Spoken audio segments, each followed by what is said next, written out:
Fix भयो एफपिओको result. नमस्ते, तपाईँलाई लर्निभर्स नेपालमा स्वागत छ। केही दिन अगाडि समता घरेलु लघुवित्त संस्थाले चाहिँ एफपिओ निष्कासन गरेको थियो र एफपिओ भरेर तपाईँले पनि भर्नुभएको छ भने यसको रिजल्ट चाहिँ अब आउने दिन नजिकै छ। म चाहिँ यो एफपिओ पर्ने मान्छेलाई चाहिँ मैले मिस्टर लक्की म्यान भनेको छु। मिस्टर लक्की म्यान बन्ने तपाईँको सपना पुरा हुने दिन नजिकै छ है त, अर्थात् एफपिओ अलटमेन्ट हुने दिन चाहिँ नजिकै छ। मिस्टर लक्की म्यानको बारेमा बनाएको योभन्दा पहिलाको भिडियोमा चाहिँ सानो टेक्निकल प्रब्लम आएको थियो। सो त्यो इस्यु भनौँ या प्रब्लम भनौँ, त्यो प्रब्लमको लागि तपाईँहरूसँग म माफी माग्न चाहन्छु। So sorry.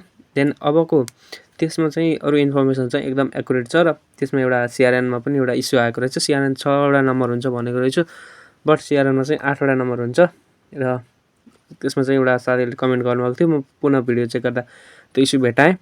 सो चेक गर्न सक्नुहुन्छ र त्यो भिडियोमा दिएका अरू इन्फर्मेसन भने एकदम करेक्ट छन् र त्यसमा मैले एफपिओ रिजेक्ट हुनुका कारणहरू चाहिँ राम्रोसँग बताएको छु। त्यो भिडियो चाहिँ म माथि आई बटनमा पनि राखिदिनेछु, तल डिस्क्रिप्सनमा पनि हुनेछ, त्यो चेक गर्न सक्नुहुन्छ। त्यस्तै गरी एफपिओको रिजल्ट चाहिँ अर्को महिना मक्सिरको पहिलो हप्ता चाहिँ आउन सक्छ भनेर मुक्तिनाथ क्यापिटलले चाहिँ भनेको छ।